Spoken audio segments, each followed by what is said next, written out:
बघितली मग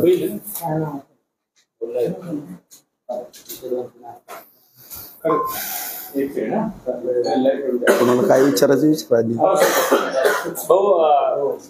मनोज जरांगे पाटील आणि त्यांच्यामध्ये गेल्या 2 ते 3 दिवसांपासून संघर्ष पाहायला मिळतोय. अगदी शाब्दिक युद्ध रंगल्याचं चित्र पाहायला मिळतंय.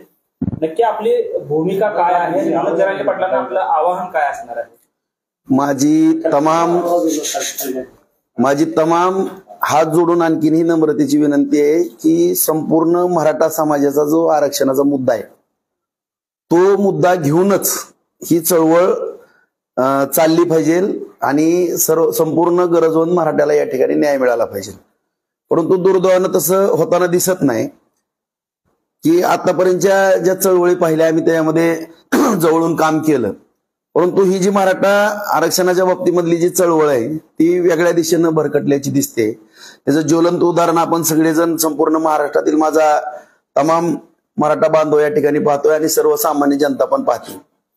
मुळात मला या ठिकाणी एवढंच सांगायचं की जे आरक्षण आपल्याला मराठा समाजाला घ्यायचं आहे ते आरक्षण घेत असताना उपोषण, मोर्चे, आंदोलन हे सगळे प्रकार मान्य आहेत आणि ते करायलाच पाहिजे. लोकशाहीमध्ये तो आपला मूलभूत अधिकार आहे.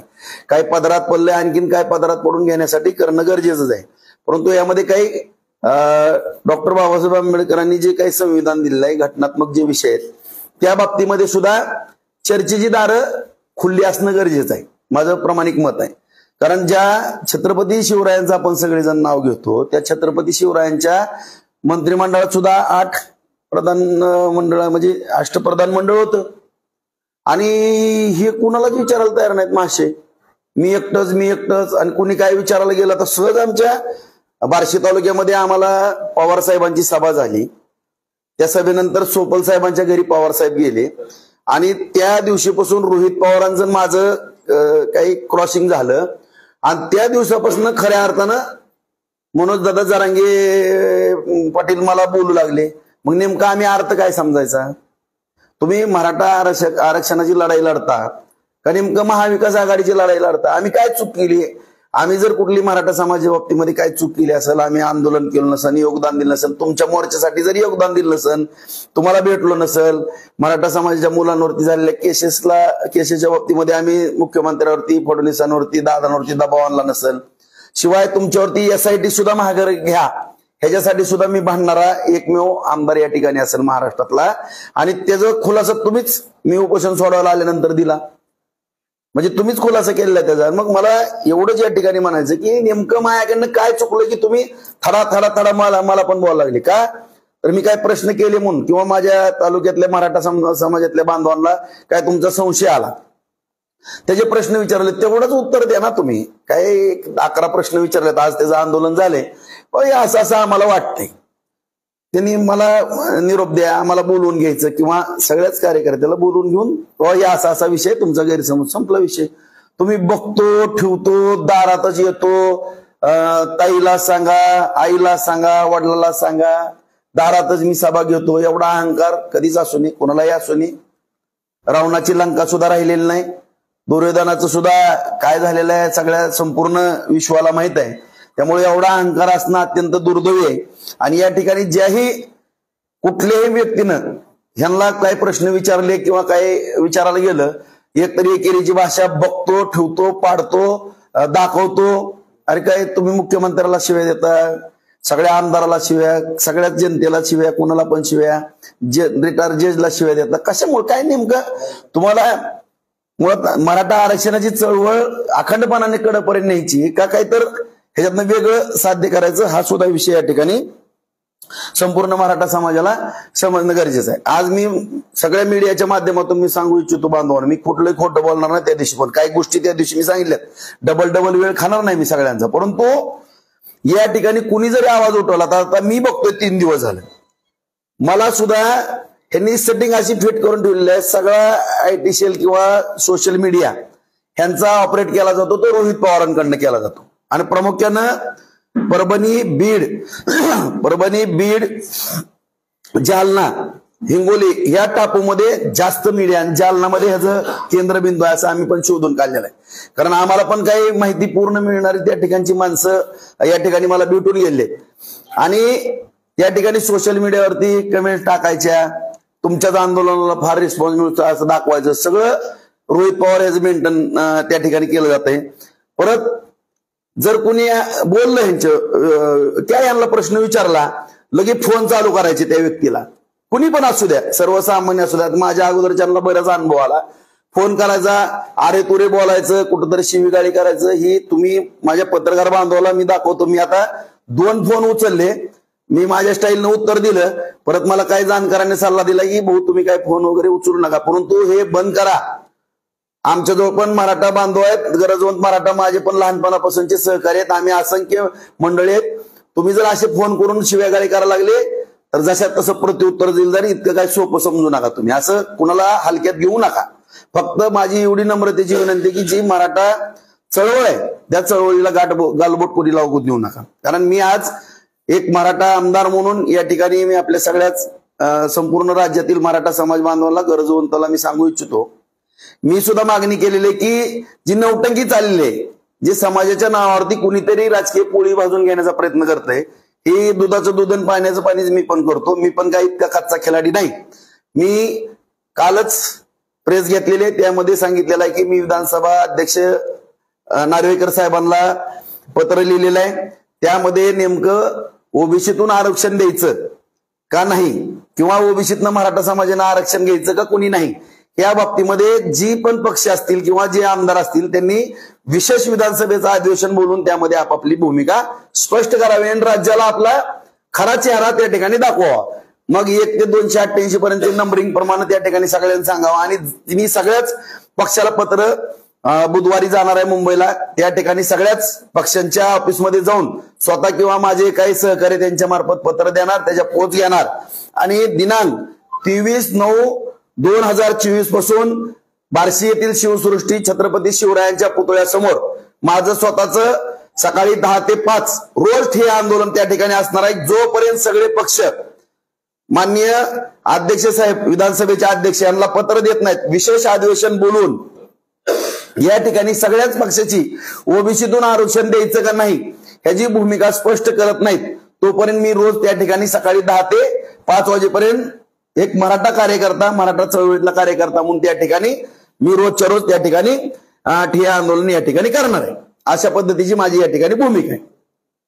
भाऊ, आपण जरांगेवरती आरोप लावले, त्याच्यावरती आपल्या विरोधात आंदोलन राज्यभर केली जातात, काय सांगणार?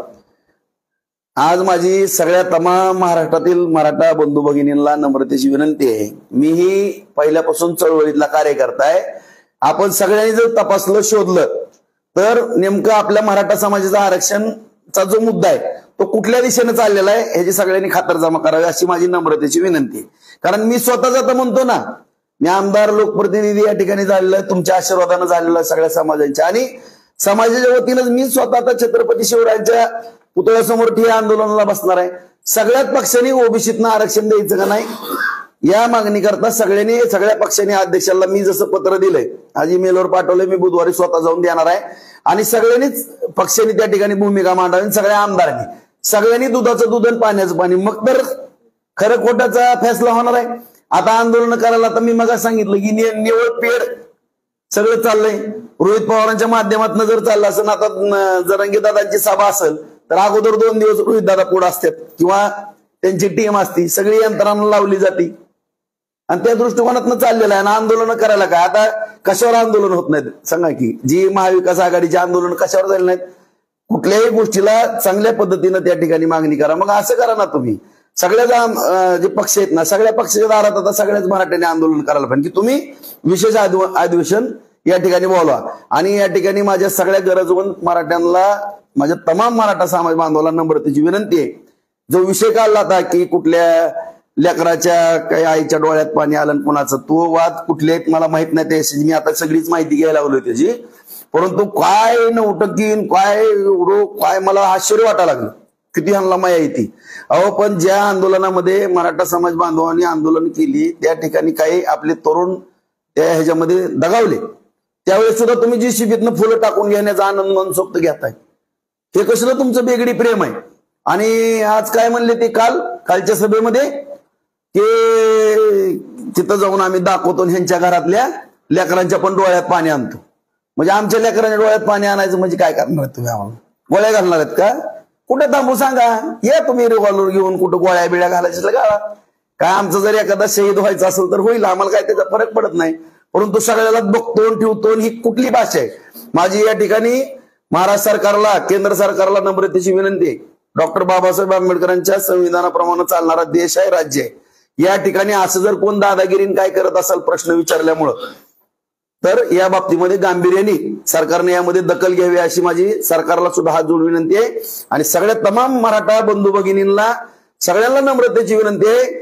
सगळी माहिती घ्या, त्या अंतरवाली सराटीमध्ये माहिती घ्या, त्या भागामध्ये माहिती घ्या. बांधवांनो, खरा चेहरा तुम्हाला लवकरात लवकर उजेडात येईल. आणि मला पण काय आता माझ्या काय मुलाखती झाल्या, मला काय विषय माहित नव्हते, पण काल 300-350च्या दरम्यान लोक मला त्या भागातले भेटून गेले. काय वस्तुस्थिती सांगितलेले, लोकसभेमध्ये काय काय भानगडी झाल्यात, काय काय नाही, कसं झालंय, ह्या सगळे माझ्या हातात काय पुरावे पण येणार आहेत. त्यानंतर मग मी कुणी काय काय केलं, काय काय नाही, जे ते ज्या त्यावेळेस जाहीर करायची माझी सुद्धा तयारी असेल. मला मी 2च फोन उचलले. एका फोनवरती मला वेडवाकडं बोलायला सुरुवात केल्यानंतर मीही बोललो. मग मी दुसरा फोन आला, तीच भाषा चालू झाली. आणि त्यानंतर बरेच फोन आणि स्टाईल आहे. कुणी म्हणजे एखाद्याला असं प्रेशराईज करायचं, हे कुठला प्रकार आहे? लोकशाही आहे, ज्याला त्याला आपापली मतं मांडायचा किंवा मराठा समाज, प्रत्येक मराठा समाजाला या ठिकाणी अधिकार आहे की तुम्ही नेमकं तुमच्याकडे नेतृत्व दिलंय ना किंवा दिलं होतं, तुम्ही नेमकं मराठा समाजाची जी मूळ मागणी आहे किंवा जो मागणी आहे, आणि मुळात तर हा मुद्दा जो खऱ्या अर्थानं गोदापट्ट्यातला होता. आता सुद्धा एक ताई त्या ठिकाणी संभाजीनगरला उपोषणला बसली, काय तर ठोंबरे म्हणून नाव, काय ते मला नाव एक्झॅक्ट माहित नाही, पण एक ताई बसलेली त्या ठिकाणी. मूळ जो हैदराबाद गॅजेटचा विषय आणि मराठवाड्याचा हा तरी दिवस आहे. माझी संपूर्ण मराठवाड्यातल्या माझ्या सगळ्या मराठा बांधवांना हात जोडून विनंती आहे बांधवांनो, की जी कायदेशीर त्याच्यामधली जी लढाई आहे, त्या चळवळी करता जे पण चांगले तज्ज्ञ वकील, अरे 10-15 वकील आपण नेमू किंवा काही असू द्या, जर काय आमच्याकडनं त्यामध्ये काय तुमच्या अपेक्षित असेल किंवा आम्ही काय त्यामध्ये योगदान द्यावं तेही आम्हाला सुचवा, आम्ही योगदान द्यायला तयार आहे. परंतु उपोषण पण करू, आपण मोर्चेही काढू, परंतु कायदेशीर ज्या लढाई आहेत त्या लढाया कोर्टातनं सुद्धा लढण्याची तयारी असेल. परंतु तो मुद्दा भरकटून या ठिकाणी संपूर्ण राज्यभर वेगळं प्रत्येक वेळेस वेगळं असतं यांचं. ह्याच्यातनं त्या पहिली मागणी होती गोदापट्ट्यातली, परत हैदराबाद गॅजेट आलं, त्याच्यानंतर महाराष्ट्रामध्ये ही चळवळ उभा करण्याचा प्रयत्न केला आणि परत ह्याच्यावरनं मराठा ओबीसी एकच आहेत म्हणले, परत म्हणले सगळे सोयरेचा शॉर्टकट केला, ह्यांनीच वाशीला गुलाल उधळला, मुख्यमंत्री साहेब हे होते, गुलाल उधळला.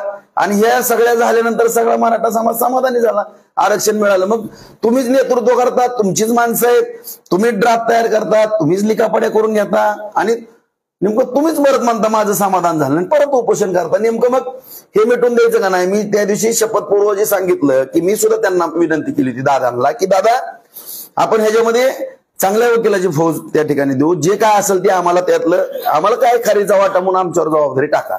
काय वकील मोठे रोहितगी साहेबासारखे, जेठमलानी साहेबासारखे मोठे वकील उभा करू, त्यांना त्या दिवशी सांगितलं होतं. आणि तुम्ही सांगा म्हणलं बोट दाखवा, ते वकील उभा करू. ते मला म्हणाले की ह्याच्या जज पण मी आहे आणि वकील पण मी आहे. मग नेमकं हे आपल्याला न्याय घ्यायचा आहे का हे भिजत गोंगड ठेवायचं? आणि त्याच्यामुळेच मी त्या मनस्थितीत आलेलो आहे की या ठिकाणी विधानसभेमध्ये अधिवेशन अध्यक्षांनी बोलावं. मी तीव्रतेने मागणी केलेली आहे. मी सगळ्या पक्षांना विनंती करतो की तुम्ही सुद्धा अध्यक्ष साहेबाला पत्र द्या, आणि तुम्ही जर पत्र दिलं नाही तर अधिवेशन नाही घेतलं तर माझं मी 23 तारखेपासून शिवसृष्टी पुढे छत्रपती शिवरायांच्या पुतळ्यासमोर ठिय्या आंदोलनाला बसणार. आता मराठा आरक्षणासंदर्भात आपली नेमकी काय भूमिका आहे? म्हणजे ओबीसीतून ते आरक्षण मिळावं की मनोज जरांगे पाटील असं म्हणतात ओबीसीतून मिळावं, की नक्की काय वेगळा मार्ग आहे? आपली काय भूमिका आहे त्या संदर्भात? आता मी जी मराठा समाजाची मागणी आहे, आता मराठा समाजाच्या वेगवेगळ्या मागण्या येतात. काही जणांचं मत आहे की आम्हाला ओबीसीतनं आरक्षण द्या, काही कोकण वगैरे भाग जो पट्टा आहे त्याचं असं मत आहे की आम्हाला ओबीसीतनं आरक्षण नको, कोण कुणबीचं मागतंय, कोण ओपन मधून मागतंय, अशा विविध मागण्या आहेत. म्हणून तर मी पत्र जे दिलं ना, आपण विधानसभेमध्ये अधिवेशन बोलावं, ज्याला ओबीसीतनं आरक्षण द्या त्या बाजूने मतदान करायचं, ते आमदार मतदान करतील, आपली भूमिका मांडतील. ज्या मराठा समाज बांधवांना कुणबीतनं किंवा ओबीसीतनं आरक्षण घ्यायचंय ते त्याच्यातनं घेतील, आणि ज्यांना नाही घ्यायचं ते प्रतिज्ञापत्र देतील.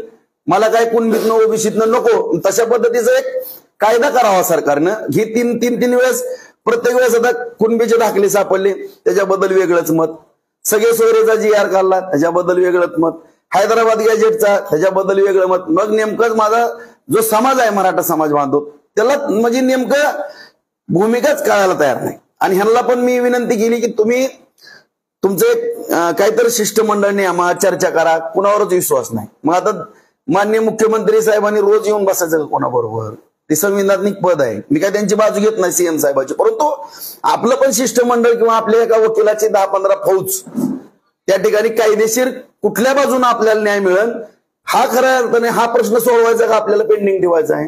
सोडवण्याकरता जे काही टिकणार आहे आपल्याला कोर्टामध्ये किंवा जे काही करता येणार आहे त्या दृष्टिकोनातून सरकारबरोबर चर्चा करावी आणि सरकारनं अधिवेशन घ्यावं, अधिवेशनामध्ये कायदे तज्ञांचा सल्ला घ्यावा, नेमकं ओबीसीतनं द्यायचं, त्याच्यावरती सगळ्यांनी मतं मांडावी. मी पण माझं मत मांडणार आहे त्या ठिकाणी, समाजाचा सगळा विचार घेऊन त्या ठिकाणी माझं पण मत स्पष्ट मांडन. रेकॉर्डवरच येणार आहे, दुधाचं दूध आणि पाण्याचं पाणी होऊन जाईल. तयार आहे का अजून समाजाशी बोलून ठरवणार कोण?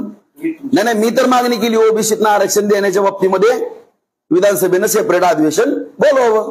अनेक वेळा जरांगे पाटलांसोबत तुमच्या रात्री अपरात्री बैठका झाल्या, आंदोलन मिटवण्यासाठी प्रयत्न झाला, मात्र आता जरांगे पाटलांच्या विरोधात तुम्हाला भूमिका घ्यावी लागते, काय सांगाल? माझी मुळातच इच्छा नाही, तुम्हाला सांगतो. मला काय ह्याची हाऊस नाही, काय नाही. माझ्यावर त्यांनी किती वेळेस बोलले, फक्त ज्यावेळेस मी तरी सहन करत होतो, जाऊ दे आपलं एक कुणीतरी काम करतोय करू द्या, परंतु जेव्हा मला वास यायला लागला, आता त्यांनी तुमच्या मीडिया समोर अख्ख्या महाराष्ट्राने बघितलेला आहे, ह्याच्यापेक्षा सोपल बरे 5 वेळेस बोलले. आता मग ह्याचा अर्थ काय काढायचा आम्ही? आणि आमच्या दारात येतो, आमच्या ताईला सांगा, त्यांच्या ताईला विचारा, 2दा म्हणले, आईला विचारा, वडिलाला विचारायला, कशाला आमच्या वडिला आई वडिलाला कशाला आणता? मध्ये आम्ही तुमचा अवमान केला का कधी? तुम्हाला काय बोललो का? तुमच्या मदतीसाठी आम्ही धावून आलो. SITची चौकशी तर मीच प्रेशर केलं, मीच भांडण केलं मुख्यमंत्र्यांबरोबर आणि उपमुख्यमंत्र्यांबद्दल, गृहमंत्र्यांबद्दल. मी काय पापी हितून आलो होतो का तुमच्याकडे? कुठेतरी या वादाचे लोण आता राज्यभरात पसरतील असं वाटतंय? नाही, मला ह्याच्यामध्ये कुठलाही इश्यू करायची गरज नाही. फक्त माझी प्रामाणिक भावना आहे की हा प्रश्न त्यांनी तातडीनं जे दुधाचं दूध आणि पाण्याचं पाणीच करावं सगळ्या पक्षांनी. एकदा कोणाला मराठा समाजाची मतं घ्यायचीत ना तर तुम्ही पैकीच्या पैकी घ्या, ओबीसी समाजाची घ्यायचीत ना पैकीच्या पैकी. एकदा काय असेल एकदा फैसला विधानसभेत, हा जयद्रथ हा सूर्य करा, त्याच्याशिवाय हा प्रश्न मिटणार नाही. तर काय मणिपूर करायचं का आपल्याला? महाराष्ट्रामध्ये काय मणिपूर करायचं का? सातत्याने ही जर विषय चिघळत राहिले ना, उद्या जर काय झालं तर उद्या हजारो लेकरं दानाला जाणार आहेत. उद्या बीडमध्ये काय झालं त्यावेळेस त्यांच्या डोळ्याला नाही पाणी आलं, पेटली घरं धडा धडा, लहान लहान लेकरं पण त्या घरात होती ना, मोठ्या मोठ्यानं चिरकत होती, रडत होती, त्यांच्या लेकरांचा नाही काय वर आला कोणाला. आणि आता म्हणतात की ह्यांच्या पोरांचं काय स्वप्नाने मला गुतू कटाळा, आता काय आमच्या लेकरांना गुतवायचं का? खोट्या नाट्या केसेस करायचं काय षडयंत्र ठरलं का? प्रश्न विचारतो की आपल्याच विधानसभा क्षेत्रामध्ये एक आंदोलन चालू आहे की अण्णासाहेब शिंदे यांनी जरांगे पाटलांना काही प्रश्न विचारलेले, जरांगे पाटील यांनी त्याला उत्तर दिले नाहीत. या आंदोलनाला तुमचा पाठिंबा आहे का?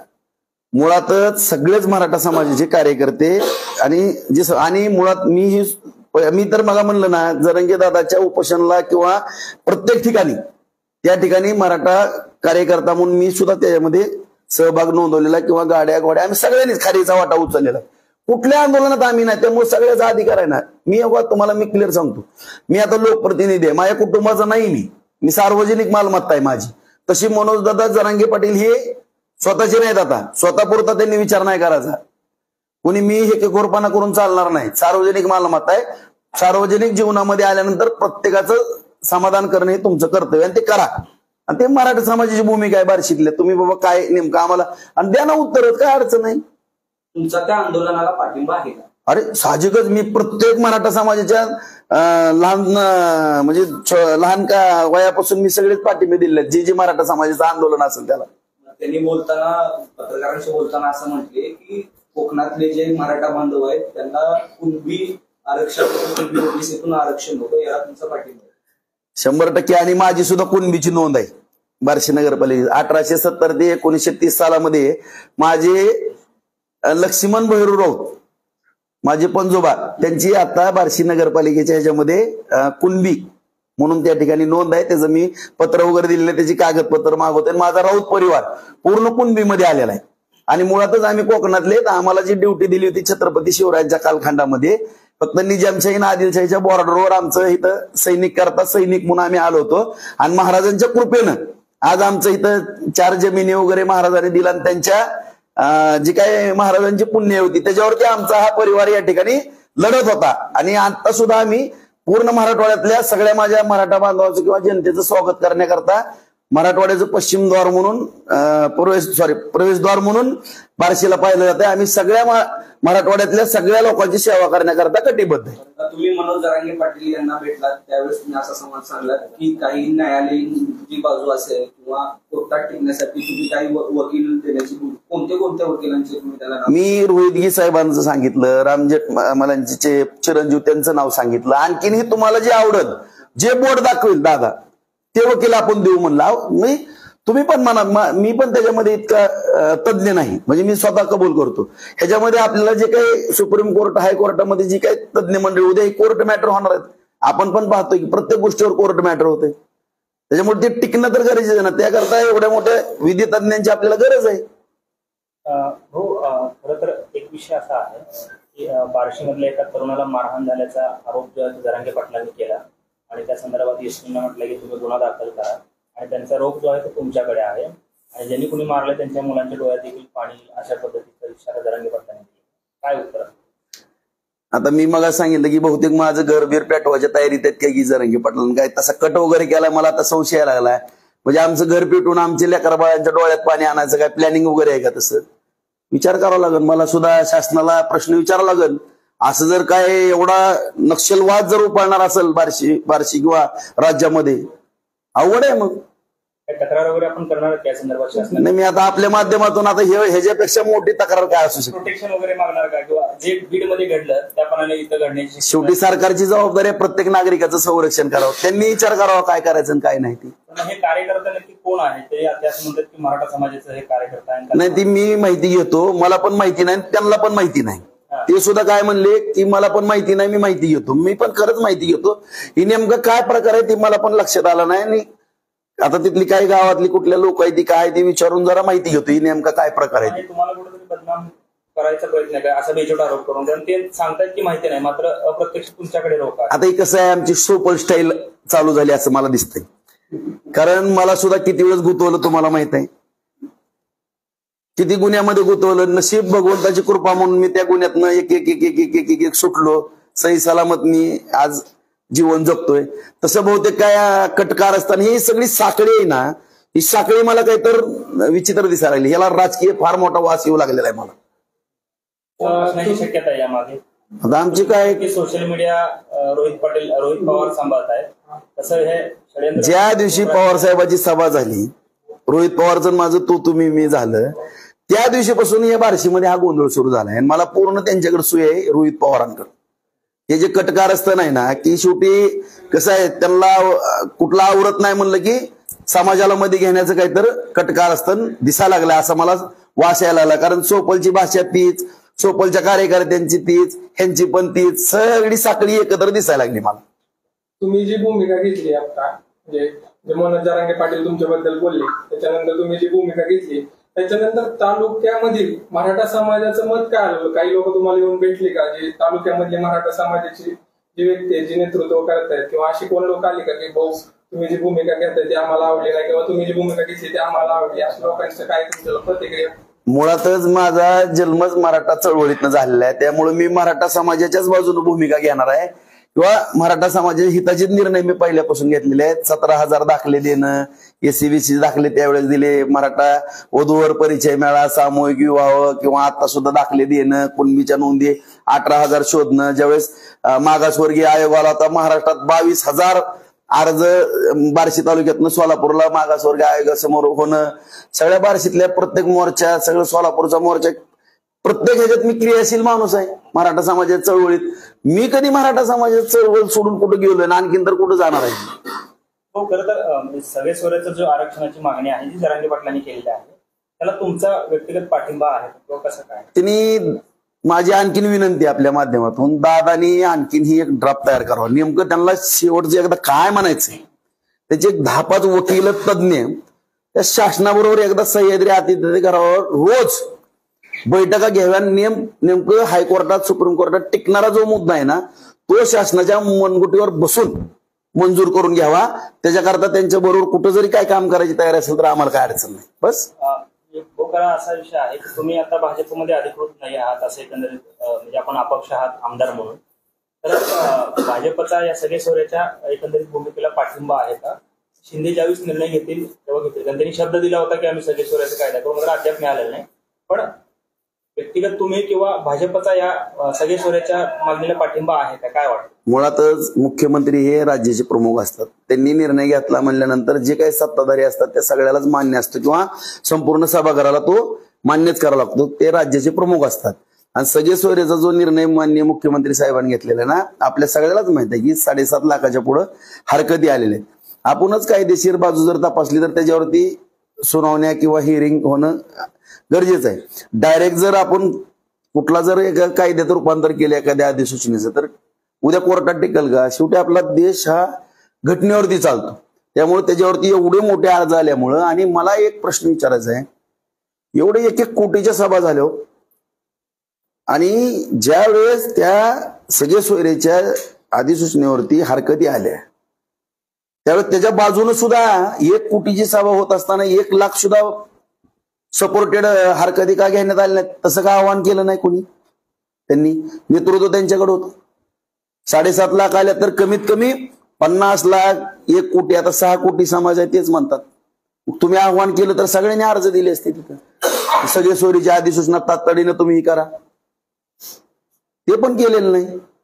आता जेव्हा त्यांनी काल बोलले की ह्या एका कार्यकर्त्याला झालं की सांगितलं, पण त्याच्यानंतर ते म्हणले की म्हणजे आम्ही सगळ्यांना पाडू. याच्यावर तुमचं मत काय? ज्यांनी आम्हाला त्रास दिला, दहशत केली, त्यांना आम्ही पाडू. आता ते रोजच म्हणतात पाडू. मी तेच म्हणतोय की तुम्ही राजकारण नका करू.